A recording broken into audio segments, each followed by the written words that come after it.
So good evening students. Today we will see the current affairs analysis dated from 26th to 29th August 2024. The first article related to the she box.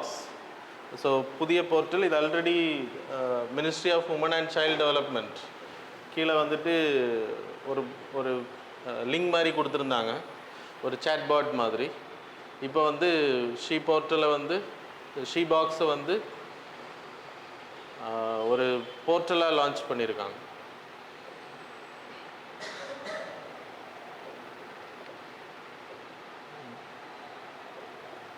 So she box அப்படின்றது sexual harassment work பிளேஸை தடுக்கிறதுக்கான, so பெண்கள் வந்து complaint பண்ணலாம் அவங்களுக்கு இருக்கக்கூடிய ஹராஸ்மெண்ட்ஸை. So இது நான் first ஆர்டிக்கிள்லேயும் I will club with fourth article.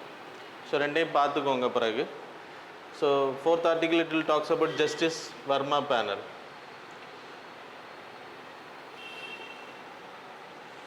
So அவர் இப்போ இஸ் நோ மோர் நவ். ஆனால் 2013 sexual harassment at work place சட்டம் வந்ததுக்கான மெயின் ரீசன் ஜஸ்டிஸ் வர்மா பேனலோட ரிப்போர்ட்.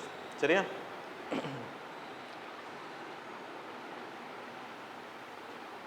டூ 2013 இந்த ஆக்ட் வர்றதுக்கு மெயின் காரணமாக இருந்த ஜஸ்டிஸ் வர்மா பேனல்.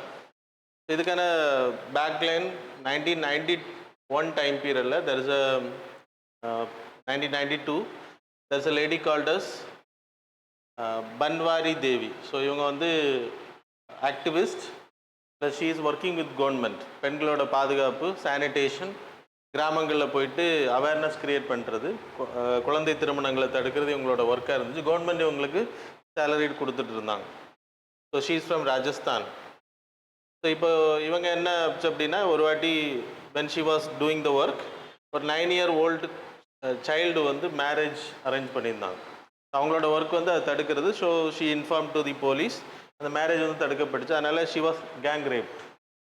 இந்த வில்லேஜில் இருக்கக்கூடிய அது திருமணம் தடைப்பட்டதுனால அவங்க எல்லோரும் சேர்ந்து இந்த பெண்ணை வந்து பாலியல் பலாத்காரம் பண்ணதுனால the case went to the court. அவங்க இறந்து போனாங்க. And then the case went to the court. And court வந்து பெருசாக அதை அந்த எந்த சட்டமுமே எந்த ஒரு போலீஸ் ஆக்ஷன்ஸும் எதுவுமே எடுக்காமல் அவங்களுக்கு தண்டனை, யாருமே இதில் தண்டிக்கப்படலை. சரியா? ஏன்னா evidences was not proper. And finally the case was close. So இதுக்கு பிறகு 1997 there is a organisation called as Vishaka. இவங்களுக்கு வந்து she is poor family also. So அவங்களால அது முன்னெடுத்துட்டு போக விஷாகா ஆர்கனைசேஷன் அவங்க என்ன பண்ணுறாங்கன்னா அந்த கேஸை வந்து கோர்ட்டுக்கு எடுத்துகிட்டு போகிறாங்க, அப்பீலில். சரியா? Supreme court. அண்ட் தென் இந்த கேஸில் ஜட்ஜ்மெண்ட் வந்து சுப்ரீம் கோர்ட் கொடுக்குது. இதில் நடந்தது எல்லாமே ப்ரூவ் பண்ணப்பட்டு அவங்களுக்கும் தண்டனை கிடைக்குது. யார் தப்பு பண்ணாங்களோ அவங்களும் தண்டனை கிடைக்குது. And the supreme court laid a guideline that is called as judicial activism. அப்படின்னா they are going beyond law making ப்ராசஸில் வராங்க. ஏன்னா இவங்களோட வேலை வந்து தண்டனை கொடுக்குறதோ இல்லைன்னா ஒரு ஜட்ஜ்மெண்ட் கொடுக்குறது தான். So but they are laying some guidelines. பெண்களோட பாதுகாப்புக்கு என்னெல்லாம் கவர்மெண்ட் பண்ணணும் அப்படின்றது சட்டம் ஏற்றுறது வரைக்கும் இந்த கைட்லைன்ஸ் மூலமாக தண்டனைகள் கொடுக்கப்படும் அப்படின்றத சொல்லியிருந்தாங்க. அதுக்கு பேர் விஷாகா கைட்லைன்ஸ்னு பேர். இது ரொம்ப இம்பார்ட்டன்ட், அதனால தான் உங்களுக்கு சொல்கிறேன். விஷாகா கைட்லைன்ஸ் தான் பெண்கள் வந்து ரேப் இந்த மாதிரியான அஃபெக்ட் ஆகும்போது என்னென்ன தண்டனைகள், இந்த கைட்லைன்ஸ் படி தான் அது விசாரிக்கப்படணும் அப்படின்றதும், பெண்களோட சேஃப்டிக்காக ப்ரைவேட் கம்பெனிஸாக இருக்கட்டும், கவர்மெண்ட் கம்பெனிஸாக இருக்கட்டும், காலேஜஸாக இருக்கட்டும், அதில் எல்லாம் என்னென்ன சேஃப்டிஸ் பண்ணணும் அப்படின்ற இந்த விஷாகா கைட்லைன்ஸ். ஸோ இது அடிப்படையில் தான் 2011 ஒரு ரேப் நடக்குது டெல்லியில். அண்ட் தென் இப்போது எப்படி நேஷன் வந்து கொந்தளிக்குதோ அதே மாதிரி அன்னைக்கும் there is an issue. And finally இதை தடுக்கிறதுக்காக ஜஸ்டிஸ் வர்மா பேனல் அப்படின்னு சொல்லி அமைச்சாங்க. சரியா? இந்த வர்மா பேனல் என்ன பண்ணாங்க அப்படின்னா, இந்த விஷாகா கைட்லைன்ஸில் இருக்கக்கூடிய கைட்லைன்ஸ் ப்ளஸ் அவங்க வந்து செக்ஷுவல் ஹராஸ்மெண்ட் ஒர்க் பிளேஸ், இன்னைக்கு இருக்கக்கூடிய sexual harassment at work place act, prohibition of sexual harassment at work place act 2013 இந்த சட்டம் வர்றதுக்கு காரணமாக இருந்து இந்த ரெக்கமெண்டேஷன். விஷாகா கைட்லைன்ஸில் இருக்க ரெக்கமெண்டேஷன் இதில் இருக்குது, ஜஸ்டிஸ் வர்மா பேனல் ரெக்கமெண்டேஷன் இதில் இருக்குது. சரியா?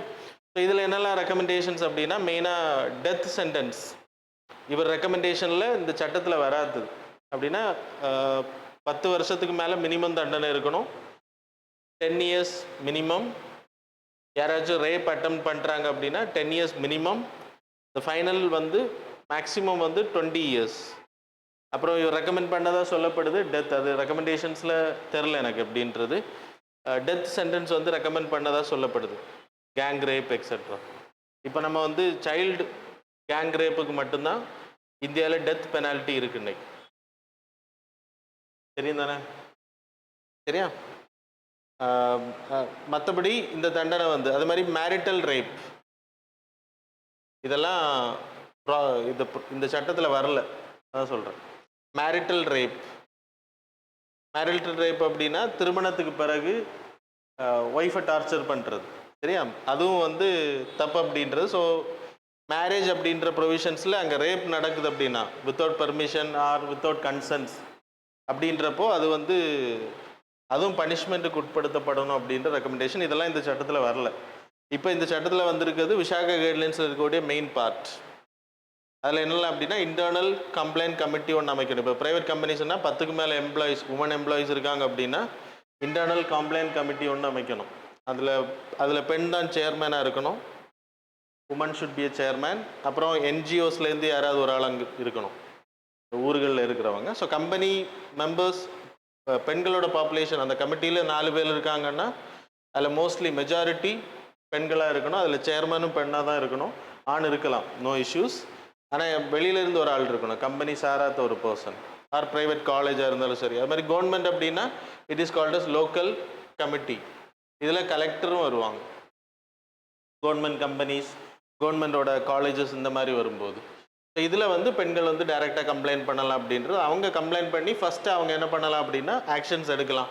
அவங்கள வேலையை விட்டு தூக்குறது இந்த மாதிரியான விஷயங்கள் பண்ணலாம். அதுக்கு பிறகு தே நீட் டு, இதில் கண்டிப்பாக தப்பு நடந்திருக்கு அப்படின்னா they need to recommend to the police ஆக்ஷன்ஸுக்கு கொண்டு போகணும். அதுக்கு பிறகு கோர்ட். சரியா? இது ஹிஸ்ட்ரி. இப்போ ஏன் தெரியணும்னா இப்போ உங்களுக்கு இருக்கக்கூடிய நியூஸஸ் தெரியும் உங்களுக்கு, நான் அதை சொல்ல தேவையில்லை. இப்போ ஷீபாக்ஸ் வந்து நியூஸில் வந்திருக்கு, ஜஸ்டிஸ் வர்மா பேனல்னும் வந்து நியூஸில் வந்திருக்கு. ரெண்டுமே படிச்சுக்கோங்க, இது ரிலேட்டட் தான். நான் இப்போ டைம்லைன் சொல்லியிருக்கேன், எல்லாமே இங்கே சொல்ல முடியாது. ஜஸ்டிஸ் வர்மா பேனலில் இம்பார்ட்டன்ட் பாயிண்ட்ஸ் மட்டும் சொல்லியிருக்கேன். சரியா? So that's about this article. நான் 2 ஆர்டிக்கிள் கம்ப்ளீட் பண்ணியிருக்கேன், 1st 4th. Then next article related to the important unified pension scheme. இப்போ ரீசெண்டாக கேபினெட் வந்து இதை கிளியர் பண்ணியிருக்காங்க. April 1, 2025 நடைமுறைக்கு வர இருக்கு. சரியா? ஸோ யூனிஃபைட் பென்ஷன் ஸ்கீம் அப்படின்னா நம்ம ஓல்டு பென்ஷன் ஸ்கீம் தெரியணும், அதுக்கு பிறகு நியூ பென்ஷன் ஸ்கீம் தெரியணும், அதுக்கு பிறகு தான் unified pension scheme. Old pension scheme வந்து 2024க்கு முன்னாடி வரைக்கும், 2004 வரைக்கும், 2004க்கு முன்னாடி அப்பாயின்மெண்ட் ஆனவங்க எல்லாமே ஓல்டு பென்ஷன் ஸ்கீமில் வருவாங்க. இப்போ ஓல்டு பென்ஷன் ஸ்கீம் அப்படின்னா அவங்க என்னைக்கு ரிட்டையர்ட் ஆகுறாங்களோ அன்னைக்கு அவங்க அந்த டைம் பீரியடுக்கு முன்ன salary, that is last salary, last pay slip அவங்களுக்கு எவ்வளோ இருந்துச்சு. இப்போ எக்ஸாம்பிள் 50,000 அவங்களோட சேலரி அப்படின்னா அதில் பாதி பேசிக் பே, டிஏ எல்லாம் இதில் கால்குலேட் ஆகாது. பேசிக் பே 50,000 அப்படின்னா 25,000 will be the pension. Monthly கிடைக்கும். ப்ளஸ் அவங்க கான்ட்ரிபியூஷன் மூலமாக கிராட்டுவிட்டின்னா உங்களுக்கு தெரியும்னு நினைக்கிறேன். ஒரு பென்ஷனர் கான்ட்ரிபியூஷன் சம்பளத்துலேருந்து பிடிப்பாங்க. ஒரு 30 வருஷம் அவங்க வேலை முடிச்சு வரும்போது அந்த காசை மொத்தமாக கொடுப்பாங்க. 10 லட்சம் 20 லட்சம்னு கொடுப்பாங்க. அதில் கவர்மெண்ட் கான்ட்ரிபியூஷன் இருக்கும். இது வந்து ஃபுல்லாகவே கவர்மெண்ட் தான். இந்த 50,000ல் 25,000 கொடுக்கறது வந்து ஃபுல்லி பை தி கவர்மெண்ட். இதில் எம்ப்ளாயி கான்ட்ரிபியூஷன் கிடையாது. அப்புறம் இது இன்க்ரீஸ் பண்ணிகிட்டே இருப்பாங்க. டிஏன்னு ஒன்று கொடுப்பாங்க இதுக்கு கூட. இதில் டிஏ வந்து ஆட் ஆகும். டியர்னஸ் அலோன்ஸ்னு பேர். It was indexed with inflation இண்டெக்ஸேஷனில் வரும். நம்ம அன்னைக்கு இன்ஃப்ளேஷன் இண்டெக்ஸேஷன் அப்படின்னா உங்களுக்கு இன்னைக்கு inflation, CPI inflation, that is industrial worker. இன்னைக்கு விலை ஏறுது. முன்னாடி நீங்கள் 1 kg ஆஃப் ரைஸ் வந்து 8 ரூபாய்க்கு வாங்கினீங்க, இன்னைக்கு வந்து 50 ரூபா ஆயிடுச்சு அப்படின்னா இன்ஃப்ளேஷன். அது அப்போ இயர்லி ஒன்ஸ் டிஏ வந்து அனௌன்ஸ் பண்ணுவாங்க, டியர்னஸ் அலோன்ஸ். அது வந்து இன்ஃப்ளேஷன், அவங்களோட செலவுகள் இன்க்ரீஸ் ஆகுறதுனால இன்க்ரீஸ் பண்ணிகிட்டே இருப்பாங்க. சரியா? இது ஓல்டு பென்ஷன் ஸ்கீம். அதுக்கப்புறம் என்ன பண்ணாங்க, இது கவர்மெண்டோட பேர்டன் வந்து அதிகமாக இருந்துச்சுன்றதுனால, ஏன்னா வருஷம் கொடுத்துட்ருக்கணும். இப்போ இந்த ஃபேமிலியில் இப்போ ஹஸ்பண்ட் அண்ட் ஒய்ஃப் இருக்காங்கன்னா யாராவது ஒரு ஆள் இறந்தால் கூட இதில் 60%, இப்போ இதில் கொடுத்துட்ருக்கிறதுல 60% வந்து அந்த டிசீஸ்ட் ஃபேமிலி மெம்பர், அதை யார் இருக்காங்களோ, ஹஸ்பண்ட் அண்ட் ஒய்ஃப்னா ஹஸ்பண்ட் இறந்து போனால் ஒய்ஃபுக்கு போகணும், ஒய்ஃப் இறந்து போனால் ஹஸ்பண்டுக்கு போகும். சேலரிடு பர்சனாக இருந்தால் அவங்க வாழ்கிறது வரைக்கும் கொடுக்கணும். பிள்ளைங்களுக்கு வராது, ஃபேமிலி மெம்பர்ஸுக்கு கொடுக்கணும். சரியா? அடுத்து ஸோ இது வந்து பெரிய பேர்டன் அப்படின்னா நியூ பென்ஷன் ஸ்கீம் இன்ட்ரடியூஸ் பண்ணாங்க. இதில் என்ன பண்ணாங்க அப்படின்னா எம்ப்ளாயர் கான்ட்ரிபியூஷன், யார் வேலை கொடுக்குறாங்களோ அவங்களும் கான்ட்ரிபியூட் பண்ணணும், எம்ப்ளாயும் கான்ட்ரிபியூட் பண்ண. இதில் ஃபுல்லாகவே இந்த 25,000 given by தி கவர்மெண்ட். சரியா? இப்போ இதில் என்ன பண்ணாங்க அப்படின்னா the amount will be taken 10%. உங்களுக்கு சேலரி கிடைக்கிறதுல இப்போ 2004 பிறகு அப்பாயின்மெண்ட் ஆனவங்க எல்லாமே 10% ஆஃப் த சேலரி. அது 2019 இட் வாஸ் இன்க்ரீஸ் டு 14%. பேசிக் பேல இப்போ 50,000 பேசிக் பேனா அதில் 10% ஒவ்வொரு மந்த்தும் பிடிப்பாங்க. பிடிச்சி என்ன பண்ணுவாங்க அப்படின்னா அதை மொத்தமாக வச்சுருப்பாங்க. அதுக்கு பிறகு நீங்கள் ரிட்டையர்ட் ஆகும்போது யூ வில் பி கிவன் 60%. 40% வந்து ஷேர் மார்க்கெட்டில் இன்வெஸ்ட் பண்ணுவாங்க. Share market, that is SBI, UTI, இவங்க தான் ஃபண்ட் மேனேஜர்ஸ். இதில் சில வேளை ரிஸ்க் இருக்குது, போனால் போயிடும், வந்தால் வரும். ஸோ அந்த மாதிரி. ஸோ இந்த 40% வில் பி கிவன் இந்த ஷேர் மார்க்கெட்டில் இன்வெஸ்ட் பண்ணி அனுவிட்டி மாடலில் கொடுப்பாங்க இயர்லி. இது வந்து கையில் கிடச்சிரும், உங்களுக்கு பென்ஷன் ஆகும்போது கிடச்சிரும். இதில் மந்த்லி பென்ஷன்ஸ் கிடையாது, ஞாபகம் வச்சுக்கோங்க. இது மந்த்லி பென்ஷன். இப்போது யூனிஃபைடு பென்ஷன் ஸ்கீம் அப்படின்னா இப்போ கவர்மெண்ட் வந்து 2025 கொண்டு வராங்கன்னா there's a demand. ஏன்னா வயசான பிறகு மெடிக்கல் எக்ஸ்பென்ஸ் அதிகமாக இருக்கும் அப்படின்றனால அவங்களோட செலவுகள் அதிகமாக இருக்குது. ஸோ 2025 அதை இம்ப்ளிமெண்ட் பண்ணுறாங்க. யூனிஃபைட் பென்ஷன் ஸ்கீம் அப்படின்ற பேரில் இதே தான் மாற்றி கொண்டு வராங்க. இதில் நமக்கு லாஸ்ட் பே பார்த்தோம்ல, லாஸ்ட் பே ஸ்லிப்பில் வரக்கூடிய சேலரியில் பாதின்னு பார்த்தோம். இது வந்து 12 மாதம், லாஸ்ட்டு 12 போன 12 மாதம் அவங்க ஒர்க் பண்ணி, இப்போ லாஸ்ட்டு பென்ஷன் ஆகிறதுக்கு முன்னாடி ப்ரமோஷன்ஸ் எல்லாம் வரும் எக்ஸ்பீரியன்ஸ் கேட்டகரியில் வரும்போது. இப்போ 30 வருஷம்லாம் வேலை பார்க்குறாங்கன்னா லாஸ்ட்டு 1 மந்தில் சிலவில் ப்ரமோஷன் வரும். அப்போ அவங்க சேலரி வந்து சிலவில் டபுள் கூட ஆகும். அப்போ லாஸ்ட் மந்தில் அவங்களுக்கு சேலரி டபுள் ஆகுதுன்னா அவங்க முன்னாடி வாங்கின சேலரியில் பாதினா சேலரி தான் வருது அவங்களுக்கு. அதனால் என்ன பண்ணிட்டாங்க அப்படின்னா லாஸ்ட் 12 மாதத்துக்கு ஆவரேஜாக ஒரு அமௌண்ட்டை ஃபிக்ஸ் பண்ணி 12 மாதமாக டிவைட் பண்ணி அந்த ஆவரேஜ் வில் பி ஃபிக்ஸ்ட், அதில் பாதி will be given as a pension. திருப்பி அதுதான் வருது, ஓல்டு பென்ஷன் ஸ்கீம் தான், ஆனால் இது மட்டும் சேஞ்ச் பண்ணியிருக்காங்க. அப்புறம் கிராட்டுவிட்டி இருக்குது. நான் உங்களுக்கு சொன்ன மாதிரி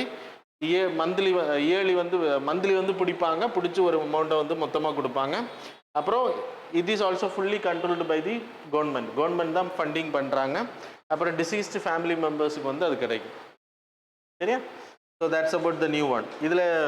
இதில் 2 கமிட்டி மட்டும் இம்பார்ட்டன்ட். ஓல்டு பென்ஷன் ஸ்கீம்லேருந்து நியூ பென்ஷன் ஸ்கீமுக்கு மாறுறதுக்கு 2 பேர் ரெக்கமெண்ட் பண்ணாங்க. 1998 there is a committee called as OASISன்னு பேர்.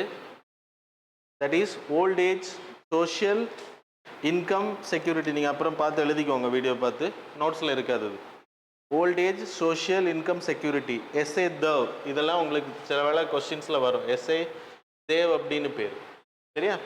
இவர் ரெக்கமெண்டேஷன் பண்ணது இந்த நியூ பென்ஷன் ஸ்கீம். அதுக்கப்புறம் இவர் ரெக்கமெண்ட் பண்ணதை திருப்பியும் ஒரு கமிட்டிக்கு அனுப்புனாங்க. அந்த கமிட்டி பேர் ஹை லெவல் எக்ஸ்பர்ட் குரூப் அப்படின்னு பேர், DK பட்டாச்சாரியா. அவங்க கொடுத்த ரெக்கமெண்டேஷனை ஏற்றுக்காமல் திருப்பி இவர் கொடுத்த ரெக்கமெண்டேஷனை அவங்க என்ன பண்ணிட்டாங்க, இம்ப்ளிமெண்ட் பண்ணாங்க. ஸோ அதில் வந்தது தான் NPS ஸ்கீம். இது இவ்வளோ இம்பார்ட்டன்ட். சரியா? So that's about this article. The next article related to the New India literacy programme. இது ஆல்ரெடி நம்ம பார்த்தது தான். நியூ இந்தியா லிட்ரஸி ப்ரோக்ராம் வந்து 15 வயசுக்கு மேலே இருக்கக்கூடிய எல்லாருக்குமே வந்து படிப்பறிவு இல்லாமல் இருக்கிறவங்க தே need to be given with literacy education கொடுக்கணும். நியூ இந்தியா லிட்ரஸி ப்ரோக்ராம் இது கிட்டத்தட்ட 1 கோடி மக்களுக்கு ஒவ்வொரு வருஷம் கொடுக்கணும் அப்படின்றது. இன்றைக்கி 2011 சென்சஸ் அடிப்படையில் நம்ம இந்தியாவில் படிக்காதவங்க, வாசிக்க தெரியாதவங்க, எழுத தெரியாமல், மேத்தமெட்டிக்கல் அறிவு இல்லாதவங்க 25.76 crore நான் லிட்ரேட். அதுக்கு பிறகு 2009 to 2018 சாக்ஷ்கார் பாரத் ப்ரோக்ராம் மூலமாக அது வந்து குறைக்கப்படுது. 7.64 crore பீப்புளுக்கு வந்து எஜுகேஷன் கொடுக்கப்படுது. ஆனாலுமே இப்போ எவ்வளோ இருக்காங்க, அப்போது 18.12 crore. ஸோ அவங்கள கல்வி அறிவுக்குள்ளே கொண்டு வர்றதுக்கான ப்ரோக்ராம் தான் இது நியூ இந்தியா லிட்ரஸி ப்ரோக்ராம். இது ஆல்ரெடி நான் உங்களுக்கு சொல்லியிருக்கேன். இது எதுக்கு கொண்டு வராங்கன்னா, இப்போ ஃபினான்ஷியல் ட்ரான்சாக்ஷன் நீங்கள் எல்லாம் UPI பேமெண்ட் பண்ணுறீங்க, படிப்பறிவு இல்லாதவங்களுக்கு அது தெரியாது. அது மாதிரி அவங்க அக்கௌண்ட்லேருந்து காசு போனாலும் தெரியாது, சில டைமில் யாராவது திருடினா கூட தெரியாது, ஸ்கேமில் போய் மாட்டிப்பாங்க, வாசிக்க தெரியாது. அப்படின்றப்ப எஜுகேஷனில் அவங்களுக்கு என்ன ரைட்ஸ் வரும்னு தெரியாது. இப்போ பென்ஷன் ஸ்கீம் இருக்குன்னா படிக்காத இருக்காங்க, இது வராது. நான் எக்ஸாம்பிளுக்கு சொல்கிறேன். சரியா? ஸோ இது வேலையில் இருக்கவங்களுக்கு நான் எக்ஸாம்பிள் சொல்கிறேன். கவர்மெண்ட் அனௌன்ஸ் பண்ணக்கூடிய ஸ்கீம்ஸ் அவங்க ரைட்ஸ் எல்லாமே தெரியாது, பாவர்ட்டியில் இருப்பாங்க. அதனால ஸ்கில் இல்லாமல் இருப்பாங்க, ஜாப் கிடைக்கிறது கஷ்டமாக இருக்கும். அதுக்காக தான் இது பண்ணுறாங்க. So that's about the thing. The next article related to the Justice Verma, அதை நான் சொல்லிட்டேன். அப்புறம் ருக்குமி அப்படின்ற ராக்கெட் நீங்கள் ரீசெண்டாக பார்த்து ஒரு ப்ரைவேட் ராக்கெட் லான்ச்சிங் மூலமாக ரீயூசபிள் ஹைப்ரிட் ராக்கெட் லான்ச் பார்த்தீங்களா? Okay, good. Reusable hybrid rocket நம்ம அதில் இது இருக்குண்ணா, இமேஜ் இருக்குது. மொபைல் ராக்கெட் லான்ச்சர் மூலமாக சென்னையில் திருவடந்தை அப்படின்ற ராக்கெட் லான்ச்சிங் பிளேஸ் கிடையாது, அந்த கடல் பரப்புலேருந்து லான்ச் பண்ணாங்க. இது வந்து ஆக்சுவலாக இப்போ ஸ்ரீஹரிக்கோட்டையெல்லாம் ஒரு இடத்துல ஃபிக்ஸடாக இருக்குது. இது மொபைல் வண்டியில் எடுத்துகிட்டு போய் லான்ச் பண்ணது. கேளம்பாக்கம் அப்படின்ற பிளேஸில் சென்னையில் ஒரு கம்பெனி ஸ்பேஸ் ஜோன் அப்படின்ற ஒரு கம்பெனி, அந்த கம்பெனி தான் இதை லான்ச் பண்ணியிருக்காங்க, ப்ரைவேட் கம்பெனி. இது வந்து 2 சேட்டலைட்டை நம்ம எடுத்துகிட்டு போனதா, சும்மா நம்ம லைக் யூவி ரேஸை ரிசர்ச் பண்ணுறதுக்கும் அந்த சேட்டலைட் அதை கொண்டு விட்டுட்டு கீழே வந்துருச்சு, கடலில் விழுந்துருக்கு 10 கிலோமீட்டர் தொலைவில் பூமியிலேருந்து. ஸோ அதை போய் எடுத்துகிட்டு வந்து திருப்பி அதை யூஸ் பண்ணலாம், ரீயூசபிள். சரியா? ஆல்ரெடி ரீயூசபிள் நம்ம கவர்மெண்ட் இஸ்ரோ டெஸ்ட் பண்ணதுக்கு பேர் புஷ்பேக், ஞாபகம் வச்சுக்கோங்க. தென் ஃபிக்ஸட் டோஸ் காம்பினேஷன் உங்களுக்கு தெரியும்னு நினைக்கிறேன். இதில் 156 மெடிசனை வந்து இப்போ ஸ்டாப் பண்ணியிருக்காங்க, பேன் பண்ணியிருக்காங்க. அது பண்ணது யாருன்னா, பண்ணது எந்த ஆக்ட் மூலமான ட்ரக்ஸ் அண்ட் காஸ்மெட்டிக்ஸ் ஆக்ட் 1945 மூலமாக அதை ரெகுலேட் பண்ணுறாங்க. இந்த ஆக்ட் வந்து இம்பார்ட்டன்ட். எதுக்கு அப்படின்னா, இந்த இந்தியாவுக்குள்ளாடி எந்த மருந்து விற்கணும் விற்கக்கூடாது அப்படின்ற இம்போர்ட் பண்ணுறது, வெளியிலேருந்து கொண்டு வர்றது, இல்லை இந்தியாவில் தயாரிக்கக்கூடிய மருந்துகள் இதெல்லாம் விற்கப்படலாம் அப்படின்றது நிர்வகிக்கக்கூடிய ட்ரக்ஸ் அண்ட் காஸ்மெட்டிக்ஸ் ஆக்ட் தான், 1945 ஆக்ட் தான். அதன் மூலமாக தான் இந்தியாவில் அனுமதிக்கப்படுது. சரியா? இப்போ ஆல்ரெடி எக்ஸிஸ்டிங் மருந்தை கேன்சல் பண்ணனால இந்த ஆக்ட் மூலமாக தான் பண்ணுறாங்க. ஃபிக்ஸட் டோஸ் காம்பினேஷன்னா நீங்கள் பேராசிட்டமோல் டேப்லெட் எடுத்துக்கோங்க, நார்மலாக நம்ம காய்ச்சல் வந்தோன்னா எடுக்கக்கூடியது. தலைவலி வந்தாலும் நீங்கள் அதான் எடுக்கிறீங்க. ஏன்னா அதில் தட்ஸ் அ காம்பினேஷன், ஆக்டிவ் பார்மசட்டிக்கல் இன்க்ரீடியன்ட்ஸ்னு பேர். நீங்கள் யூஸ் பண்ணக்கூடிய 100% அந்த டேப்லெட்டில் ஒரு 5% தான் ஆக்டிவ் பார்மசட்டிக்கல் இன்க்ரீடியன்ட், மற்றதெல்லாம் சும்மா தான். மெடிசன் வந்து இவ்வளோ தான் இருக்கும், ஆக்டிவ் பார்மசட்டிக்கல் இன்க்ரீடியன்ட்ஸ்னு பேர். இப்போது பேராசிட்டமால் டேப்லெட் வந்து நீங்கள் காய்ச்சலுக்கு தான் எடுக்கிறீங்க, தலைவலிக்கு தான் இருந்தால் 2 காம்பினேஷன் அதில் இருக்குது இல்லையா? வலிக்குள்ள காம்பினேஷன்ஸ் அதில் இருக்குது. ஸோ இது வந்து சம்டைம்ஸ் இட் வில் பிகம், நீங்கள் தலைவலி வந்தாலும் நீங்கள் என்ன தான் பண்ணுறீங்க, அதே டேப்லெட் எடுங்க. உங்களுக்கு காய்ச்சல் இல்லாமலே நீங்கள் அந்த மருந்து எடுத்துறீங்க. It will create anti microbial resistance. So இது சில மெடிசின்ஸ் வந்து அலர்ஜியெல்லாம் க்ரியேட் ஆகும். இப்போ சில காம்பினேஷன்ஸ்லாம், இப்போ டயபெட்டிஸ் பேஷண்ட், டிபி பேஷண்ட்ஸ், இந்த மாதிரி பேஷண்ட்ஸ் இருக்காங்கன்னா ஒரு நாளைக்கு 10-15 மாத்திரை எடுப்பாங்க, ஹைப்பர் டென்ஷன்ஸ், பிபி. அப்போது அவங்களுக்கு அதை குறைக்கிறதுக்காக தான் இதெல்லாம் இன்ட்ரடியூஸ் பண்ணப்படும். ஆனால் அது வந்து அலர்ஜி வர்றது அப்படின்றதுனால 156 மெடிசனை வந்து ஸ்டாப் பண்ணியிருக்காங்க. ஃபிக்ஸட் டோஸ் காம்பினேஷன்னா என்னென்னு புரிஞ்சுல? Okay, the next article, second nuclear missile submarine. நம்ம சப்மரைன் ஆல்ரெடி நான் உங்களுக்கு சொல்லியிருக்கேன். நம்ம எங்கேருந்து வாங்கினோம்? ஃபஸ்ட்டு ரஷ்யா கிட்டேருந்து. அதுக்கு பேர் என்னது? Charlie class and Akula class. Charlie கிளாஸும் அது அவங்களோட நேம், அகுல்யா கிளாஸ். அங்கேருந்து வாங்கி நம்ம என்ன பண்ணோம் அப்படின்னா, வி ஹவ் கிரியேட்டட் ஐஎன்எஸ். அதில் ஐஎன்எஸ் அரிஹந்த் ஃபஸ்ட்டு நம்ம பண்ணது, அதை நேம் மாற்றி வச்சோம். அதுக்கு பிறகு வி கிரியேட்டட் அவர் ஓன். அப்புறம் செகண்ட் வந்து இப்போ நம்ம பண்ணிகிட்டு இருந்தது இப்போ கொண்டு வந்துட்டாங்க, that is INS.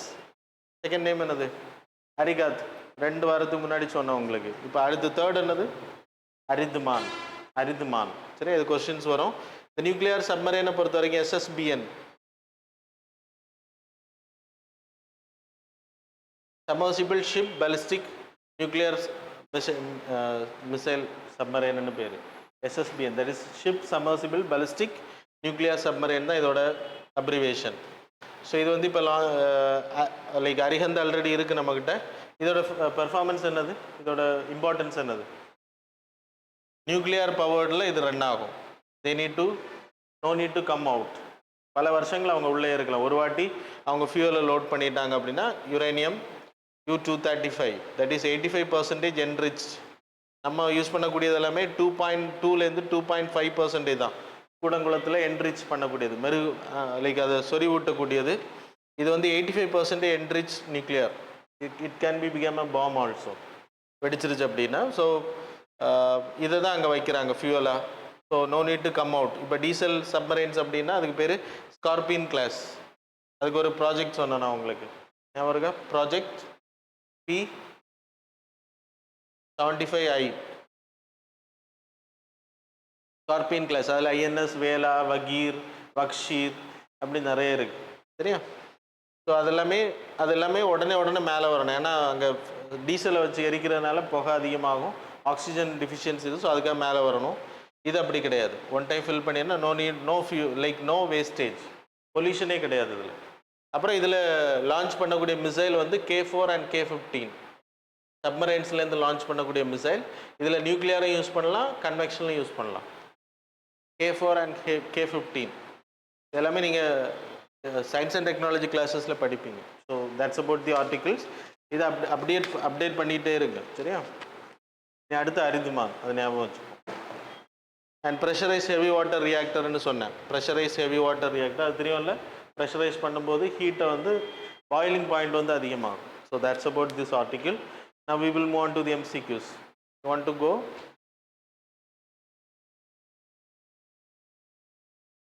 So first question.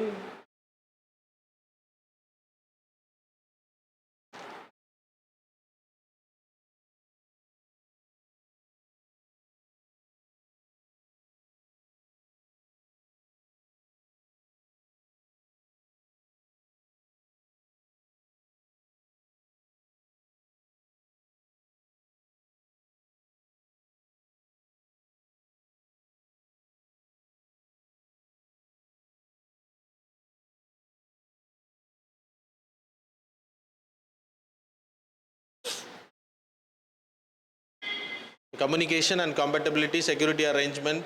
So security agreement, a major defense agreement was signed between India and which of the following countries? Options are A, Australia, B, Russia, C, USA, D, France.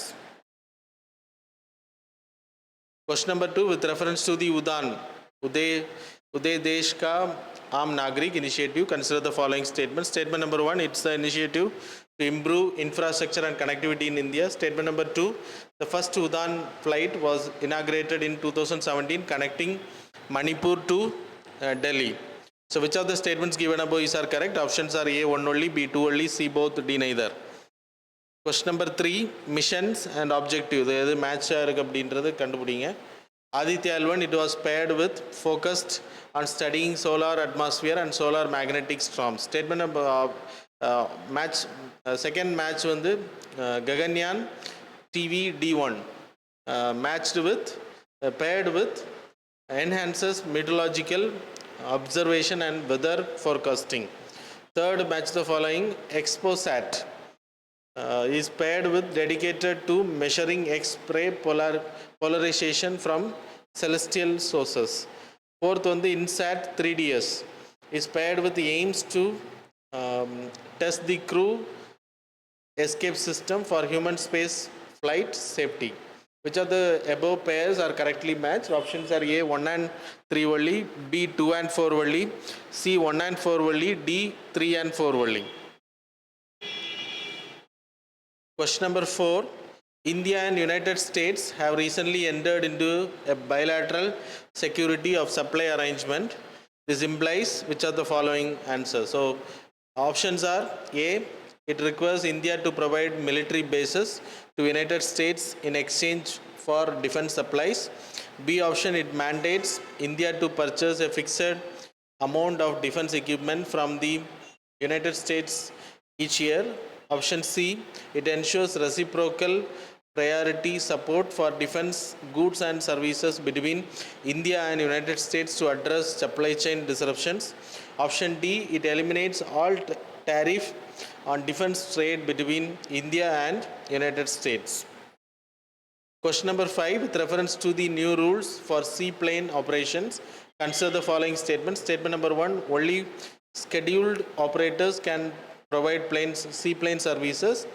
Option statement number 2, pilots with commercial pilot licenses will be disqualified as a seaplane rated pilots. Option statement number 3, seaplane operations fall under the Udan scheme. How many of these statements given above are correct? Options are A, only 1 is correct, B, only 2, C, all the 3, D, none of the above. So now we will see the answers for the previous. Question number 1 answer is D. Question number 2 answer is C.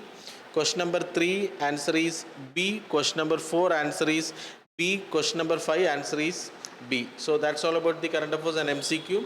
Thanks a lot for joining with us.